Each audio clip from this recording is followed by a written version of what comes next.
ഈ ലഹരി പ്രചരിപ്പിക്കുകയും അത് കസ്റ്റമേഴ്സിന്റെ കീശയിൽ എത്തിക്കുകയും ചെയ്യുന്ന ആളുകളില്ലേ, അവർക്ക് ഒന്നിക്കാൻ ഒരു കാരണമുണ്ട്. അവര് തമ്മിൽ തർക്കിക്കില്ല, അവര് തമ്മിൽ അടികൂടില്ല, അവരൊരാള് മറ്റൊരാളെ ഒറ്റിക്കൊടുക്കുകയില്ല, അവര് തമ്മിൽ സംവാദങ്ങളോ തർക്കങ്ങളോ ഒന്നും നമ്മൾ കാണൂല. കാരണം അവർക്ക് ഒന്നിക്കാൻ ഒരു കാരണമുണ്ട്. നമുക്ക് ഭിന്നിക്കാൻ, നമുക്ക് തർക്കിക്കാൻ, നമുക്ക് പരസ്പരം കൊമ്പ് കോർക്കാൻ നൂറുകണക്കിനോ ആയിരക്കണക്കിനോ കാരണങ്ങളുണ്ട്. പക്ഷെ അവർക്ക് ഒന്നിക്കാൻ ഒരൊറ്റ കാരണമുണ്ട്.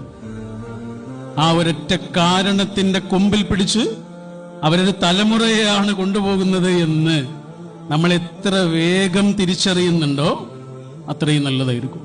100 കാരണങ്ങളുടെ പിന്നാലെ നമ്മൾ പോകുമ്പോൾ നമുക്ക് നഷ്ടപ്പെടുന്നത് വിലപ്പെട്ട ഒരു തലമുറയാണ് എന്ന് നമ്മൾ എത്ര വേഗം തിരിച്ചറിയുന്നുണ്ടോ അത്രയും നല്ലതായിരിക്കും.